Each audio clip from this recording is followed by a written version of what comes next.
Seguimos en el encuentro de los líderes y bueno, ahora vamos a estar hablando sobre la actualidad de la banca y las finanzas, un panel de lujo y vamos a estar hablando, vamos a ir un poquito al hueso, les temen nuestros invitados cuando nosotros decimos esto, pero este es el corazón también de la actividad vinculado con el financiamiento. Es la verdad un gusto tener acá a Federico Elewat, que es el CEO de Citibank en la Argentina. Gracias por estar.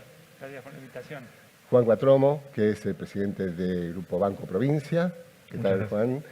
Y Claudio Cesario, que es el presidente de la Asociación de Bancos Argentinos. Así que, bueno, vamos a estar este rato hablando de un balance y las perspectivas de lo que viene en materia de financiamiento de la actividad y la actualidad intrasector de la banca y las finanzas.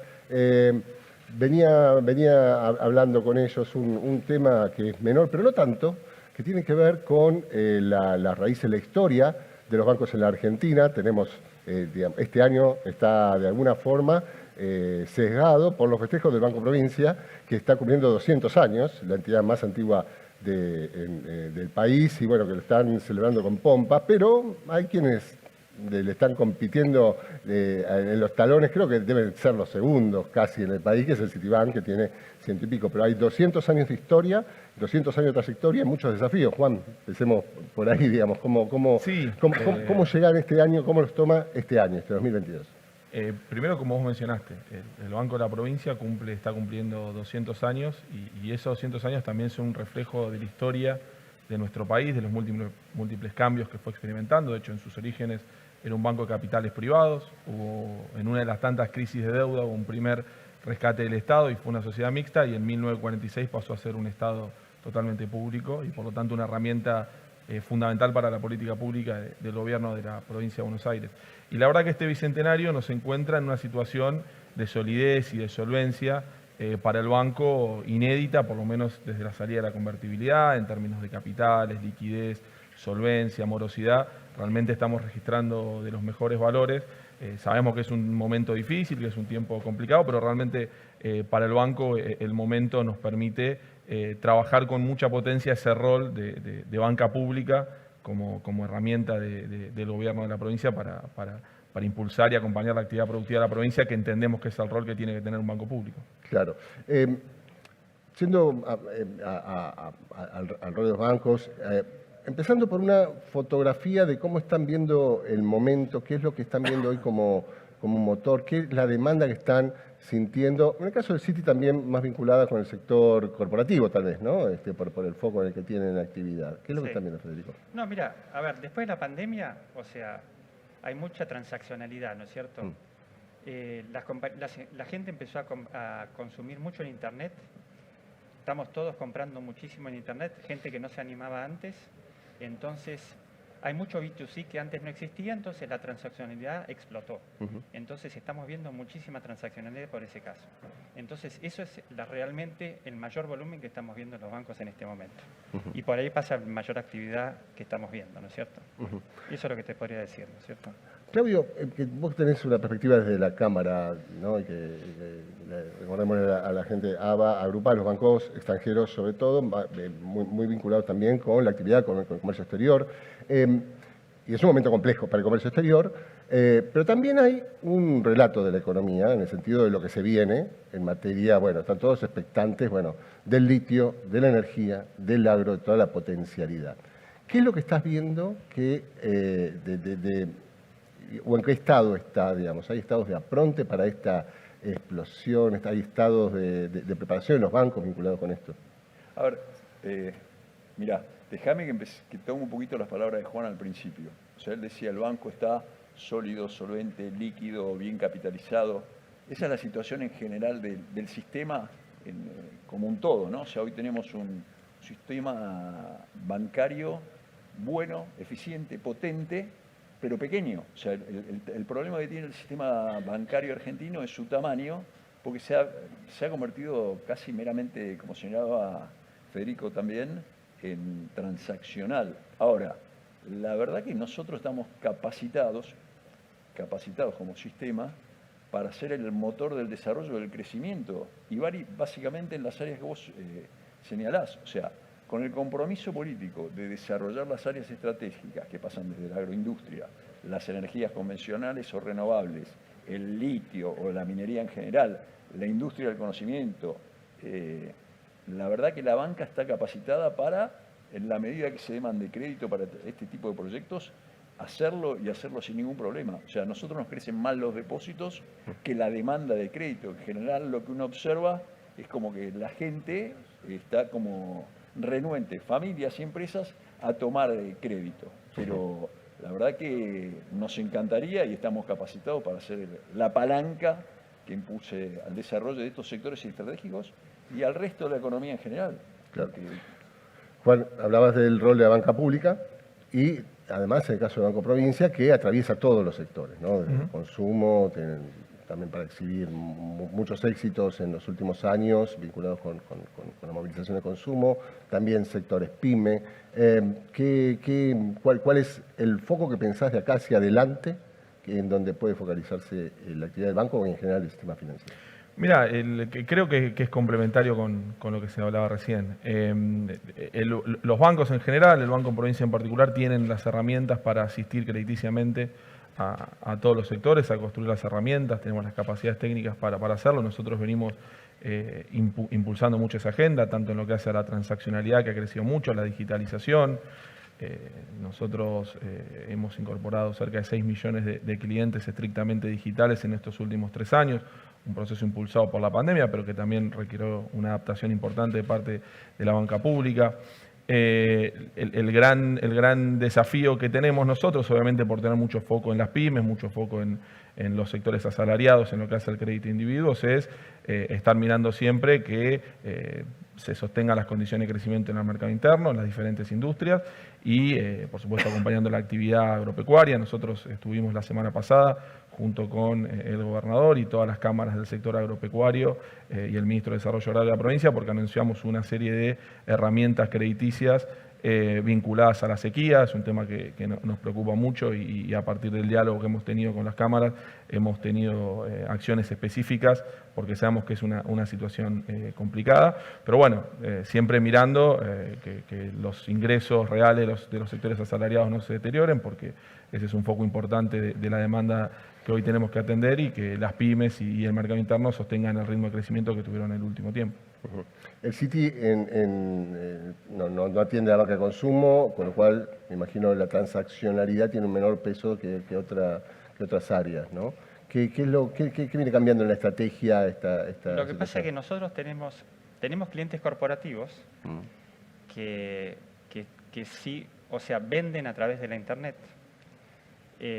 Hay muchas fintech que son clientes nuestros, que tienen billeteras digitales.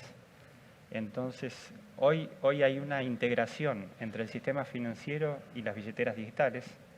Vos podés transferir dinero entre un banco y una billetera y de la billetera a un banco. Entonces, todo eso genera transaccionalidad. Entonces, hay transaccionalidad en los clientes corporativos también. Entonces, si bien vos tenés transaccionalidad en las bancas de consumo, también tenés transaccionalidad en los clientes corporativos y por ende en los bancos corporativos como nosotros. Entonces, por eso yo decía al principio que ha aumentado la transaccionalidad del B2C y nosotros estamos captando ese aumento de la transaccionalidad, así como los bancos de consumo también están captando ese aumento de la transaccionalidad, ¿no es cierto? Ajá. Qué interesante por dos aspectos, ¿no? O sea, cómo se incorpora también por otra vía, digamos, el consumo, y por otro lado otro aspecto, ¿no? Que hasta hace unos años también, y después más tarde lo vamos a hablar también con la otra pata que tiene que ver con las finanzas digitales, había como dos polos opuestos, ¿no? La banca tradicional y la banca fintech. Me mira de reojo Claudio. Claro. Pero ya van avanzando muchos puentes ahí, ¿no? No, y para complementarte, por ejemplo, en la pandemia se aceleró mucho todo lo que es la digitalización de la información, ¿no es cierto? Por ejemplo, había clientes corporativos que generalmente son muy sofisticados, pero que no habían adoptado sistemas digitales, ¿no? Claro. Por ejemplo, nosotros antes de la pandemia teníamos mucha digitalización. Y de hecho, cuando entró la pandemia estábamos perfectamente preparados para toda esta digitalización que se venía. Pero bueno, por ejemplo, vos antes de la pandemia podías operar en cambios sin llamar a un operador de la mesa. Lo podías hacer perfectamente electrónicamente. Pero eso tenía un 30% de adopción. Después de la pandemia eso tiene 90% de adopción. La pandemia lo que ha hecho es que muchas compañías siguen operando en forma desde la casa, o sea, en forma virtual, y bueno, eso ha hecho que la adopción de todos estos sistemas digitales se ha acelerado dramáticamente. Y bueno, entonces muchas de estas cosas que tenías una adopción digital moderada, hoy tengas una adopción tremendamente penetrada, vamos a decir así, ¿no? Claudio, desde el punto de vista del sector, digamos, ¿cómo estuvo jugando la digitalización en materia de costos y en materia de la reestructuración de lo que es el negocio? A ver, los dos dijeron algo que para mí es fundamental, o sea, está todo encadenado, o sea, desde la gran corporación hasta el individuo que cobra el sueldo, está encadenado en cadena de valor. Y todos con la pandemia se aceleraron los tiempos por los cuales se pasó al mundo digital. Por lo tanto, la competencia que vos decías que había con el mundo fintech, hoy te digo, es un trabajo codo a codo y compitiendo básicamente por los mismos clientes y con las mismas reglas de juego. Dicho esto, lo que cambió es el modelo de atención. O sea, Juan seguramente, previo a la pandemia, le explotaban las sucursales de gente y hoy tiene un ratio de gente asistiendo a las sucursales totalmente distinto. O sea, Argentina, que tiene un problema de informalidad tremendo, con una economía informal del 30-40% y ese amor por el efectivo, de alguna manera, ese amor por el efectivo sigue estando, ¿no? Porque la gente quiere tener efectivo, lo que complica muchísimo el tema de almacenamiento, administración y los costos propios del uso del efectivo, pero lo que se ve es que la gente prefiere vincularse con el banco, como decía Fede y Juan también, por canales electrónicos. Diría que, de acuerdo al tipo de banco y a los clientes que tienen, no le estaría pifiando por mucho si yo te digo que el 50% de la gente transacciona en forma digital en todo lo que son pagos, en todo lo que son solicitudes. Federico decía también el tema de la digitalización. O sea, las empresas, me acuerdo, en el momento para hacer una transferencia o pedir un MEP, tenían que mandar un fax firmado, verificar la firma. Yo no sé qué Hoy todo eso se aceleró muchísimo. Hay toda una tarea de back office mucho más sencilla, mucho más dinámica, mucho más segura en un montón de términos. O sea, creo que el tema de la digitalización fue un win-win para todo, para el usuario del servicio y para los bancos. En el caso de provincia tienen un instrumento que además que estalló con la pandemia, que estalló con el mundo digital, que tiene que ver con cuenta de DNI, ¿no? También y con una... Sí, es un proceso general, recién lo mencionaba Claudio. En el caso particular del Banco Provincia, nosotros pasamos de 40% de clientes digitales a 70%, que es una transformación grande con un 70% más de clientes, que es el otro gran cambio. O sea, no solo tenemos más clientes digitales, sino que además tenemos, como te decía, muchos más clientes. Crecimos un 70% en cantidad de clientes en todos los segmentos, una parte importante empujado por una gran política de inclusión que fue la cuenta DNI, pero también hemos crecido en empresas, negocios y profesionales y en el resto de los segmentos individuos. El desafío ahí es complementar la cercanía y la presencia territorial, más al ser un banco público que está presente en los 135 municipios y que lo va a seguir estando. Hay que modificar la forma probablemente en la cual se trabaja en algunas sucursales, porque cambia la naturaleza de cómo se vincula hoy un cliente que resuelve digitalmente una parte importante de sus operaciones, sea una persona o sea una empresa, también en lo que es la generación de crédito, comercio exterior, bueno, todas herramientas que en el caso del Banco Provincia no las tenía digitalizadas y que hubo que hacerlo de forma acelerada en un proceso que continúa en el tiempo. Así que, pero también nosotros sabemos que la demanda de efectivo existe, entonces nosotros trabajamos mucho para ampliar nuestra red de cajeros, llegando a presencias donde no había presencia bancaria para asistir con efectivo, a sectores que todavía demandan ese tipo de medio de pago, pero a la par llevando herramientas como cuenta DNI, que cumple el rol del dinero digital y que entonces ponemos de la banca pública todos los servicios a disposición de nuestros clientes y clientas, y bueno, pues cada uno adopta lo que mejor le resulta. Ariel, en línea con lo que decía Juan recién, nosotros tenemos una ventaja. Nosotros podemos ser digitales y físicos. O sea, tenemos una fusión, te diría, casi perfecta de lo que probablemente la sociedad demanda en el futuro. O sea, podemos llegar a atención en sucursales para determinado tipo de productos y podemos vender por plataformas virtuales lo que la gente quiere y desea.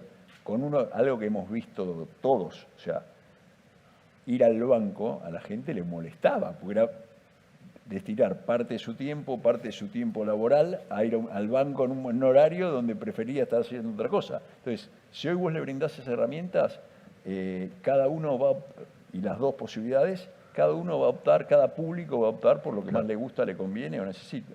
Claro. Federico, en el caso del Citi, yendo también a otras demandas que puede haber del mundo corporativo, ¿no? Vos decías, bueno, una parte lo que tiene que ver con el incremento de la transaccionalidad, de lo digital. ¿Qué estás viendo también como foto y como perspectiva de lo que puede pasar en materia económica hacia adelante? ¿Qué es lo que estás viendo? Mira, nosotros, complementando un poquito lo que decía Claudio, bueno, vemos bastante actividad por el lado del gas de Vaca Muerta, está habiendo mucha inversión ahí porque, claro, ahora hay posibilidad de extraer el gas y, bueno, eso trae aparejado, bueno, no solamente exportación de gas, sino fertilizantes, bueno, un montón de actividades aledañas. Después tenés el tema del litio en el norte y, bueno, tenés toda la parte de la industria del conocimiento, toda la parte de exportación que tiene que ver con la fintech, todo este tema de industrias del conocimiento.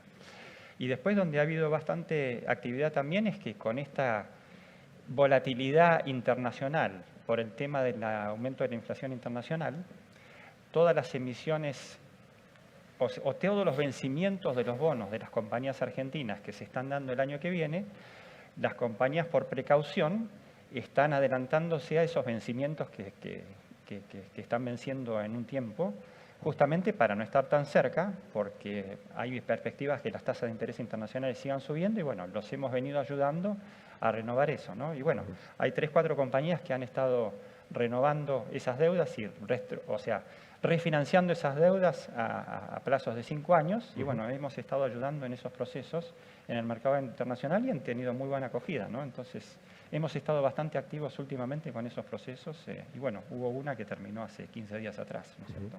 Y esas fueron las demandas que hemos tenido. La última creo que fue la de Arcor, puede ser. Exactamente, Claro. exactamente. Sí. Claro.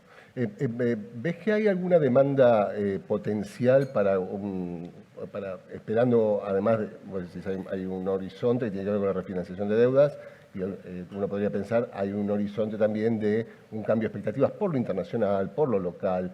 ¿Ves que hay prospects, que hay proyectos esperando a una nueva situación? O sea, en el tema del litio hay varios proyectos ahí que se están analizando en este momento y que están buscando financiamiento y que están en fase de preanálisis y de preaprobación. O sea, hay varios análisis dando vuelta en ese sentido. Sí, sí. Nosotros en el banco, vemos muchos de esos proyectos y están en fase que se tienen que aprobar en los próximos meses, ¿no es cierto? La demanda es tan grande y el hecho de que la Comunidad Europea haya tomado la decisión de que a partir del año 2035 no se pueden vender más autos a combustión interna y que el gobierno chino haya decidido que estratégicamente quieren ser un player importante en el tema de autos a energía, autos EV, sí, ¿no? Entonces, la demanda... Argentina es muy competitiva en el tema del litio, ¿no? Claro. Entonces, bueno, estamos condenados al éxito, Catamarca, Salta son los lugares donde está el litio y, bueno, claro, ahí está, ¿no? Los proyectos vienen para acá. ¿Claudio? No, en línea con lo de Fede, uno puede tener distintas visiones de qué está pasando en el mundo, pero para mí la macro internacional hoy te está brindando una nueva oportunidad. ¿Por qué? Porque la guerra, porque la inflación, porque el mundo está demandando lo que Argentina tiene. Y está básicamente en esto que venimos diciendo, o sea, desde energía, desde minería, agroindustria, alimentos. O sea, tenemos que saber tomar esta crisis global como una oportunidad y apalancarnos para, definiendo los sectores estratégicos, apuntar los cañones y tratar de que esto fluya. Y cuando fluye, como decía antes, toda la cadena de valor se beneficia, porque si vos le das a, no sé, a la compañía china o canadiense, minera o lo que fuera, financiamiento, esto te genera radicación, inversión, trabajo, construcción de escuela, o sea, es como se iba poblando Argentina con la iglesia, el colegio y el ayuntamiento. Esto va a ser lo mismo. O sea, nosotros tenemos que lograr que se implementen y se desarrollen, determinen la economía que tenemos en el norte de la minería, en la parte de la cordillera, o sea, en la parte neuquina o el tema de la energía. Creo que tenemos que aprovechar para no dejar pasar el tren, ¿no? Y subirnos al tren y tratar de venderle al mundo e insertarnos al mundo de manera inteligente para darle lo que están demandando, ¿no?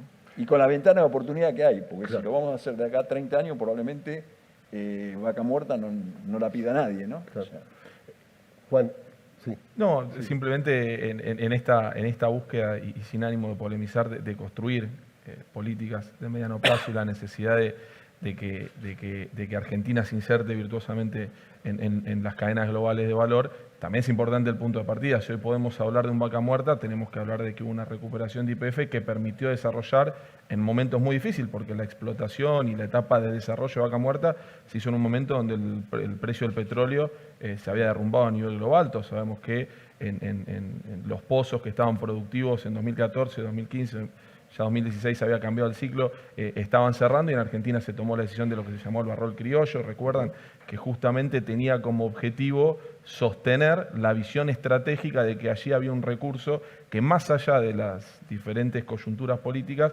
había que explotar y desarrollar para la potencial economía argentina. O sea, si hoy estamos viendo que cuando se termine el gasoducto Argentina tiene un gran potencial exportador, es porque hay una historia que cuenta que llegamos acá. Entonces, en cada uno de estos sectores, ahora que tenemos una posibilidad, probablemente en Mar del Plata, de una explotación offshore, no es en Mar del Plata, la verdad es a 400 kilómetros de Mar del Plata, pero dentro de lo que es la costa bonaerense, una explotación también de hidrocarburos muy potente. Y bueno, hay que trabajarla como una política de Estado y eso implica, como es una política de Estado, donde el Estado tiene un rol central para direccionar ese proceso y, por supuesto, en Argentina es un gran desafío que el sistema financiero, lo mencionó Claudio hace un rato, pueda volcar esa solvencia y esa liquidez que hoy tiene en herramientas de crédito de escala que permitan apalancar el crecimiento del desarrollo, y eso es un trabajo también de conjunto porque requiere de las entidades, también requiere a veces adecuaciones normativas y es un camino que hay que transitar.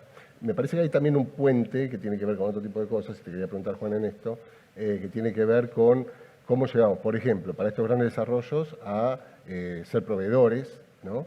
Cómo llegamos, además, en el mientras tanto, a sostener la economía, y eso me lleva de alguna forma al tema PYME, ¿no? Digamos que es donde el banco está haciendo un trabajo, vos lo mencionaste. ¿Y cómo fue este año? En alguna oportunidad lo hablamos vinculado con el tema de las tasas de interés y ese movimiento, y qué es lo que viene hacia adelante para el sector. Mira, lo hablamos un rato respecto al crecimiento de la transaccionalidad, que no es solo de individuos, una herramienta que se generalizó en todos los niveles de lo que es corporativo, empresas, pymes y hasta negocios y profesionales, aunque requiere un trabajo más, es el e-check, que era una herramienta que existía, que estaba, pero que se utilizaba muchísimo menos de lo que se está utilizando hoy, que realmente es un medio de pago muy generalizado en todo lo que es las empresas y las pymes.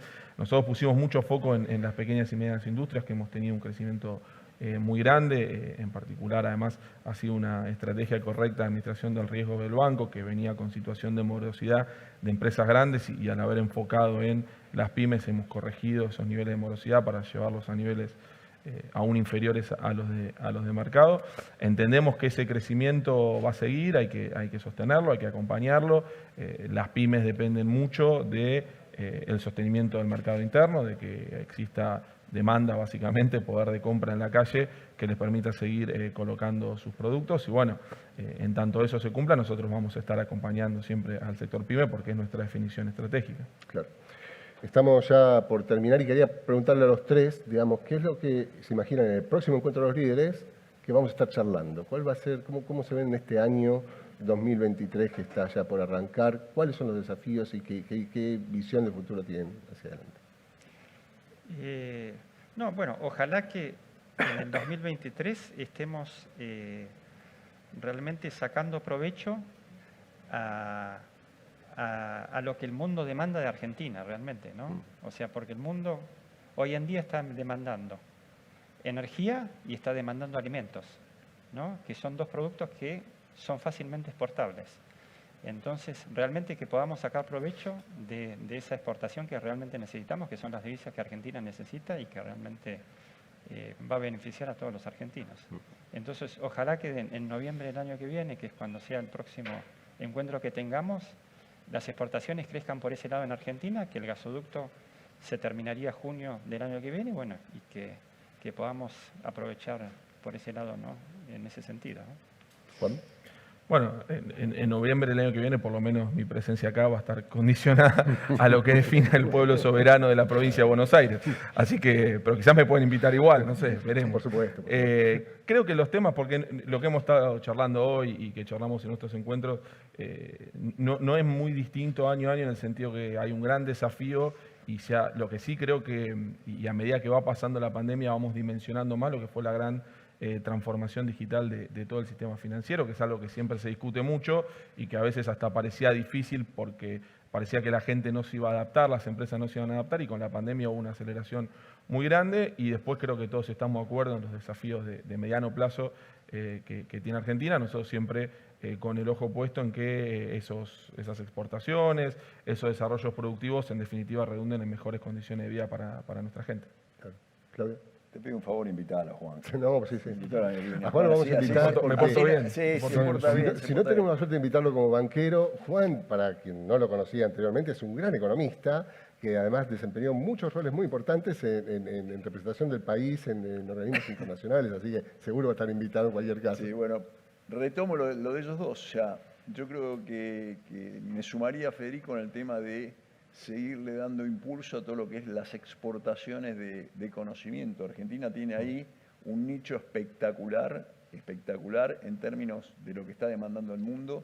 O sea, la guerra Ucrania, complicado Polonia, o no tanto complicado Polonia, pero eran donde había muchos hubs de desarrollo de tecnología. Nosotros lo podemos hacer, lo hacemos bien. Nuestro recurso humano es buscado, te diría casi todos los días, porque son muy buenos. O sea, creo que ahí también hay una excelente oportunidad de desarrollo.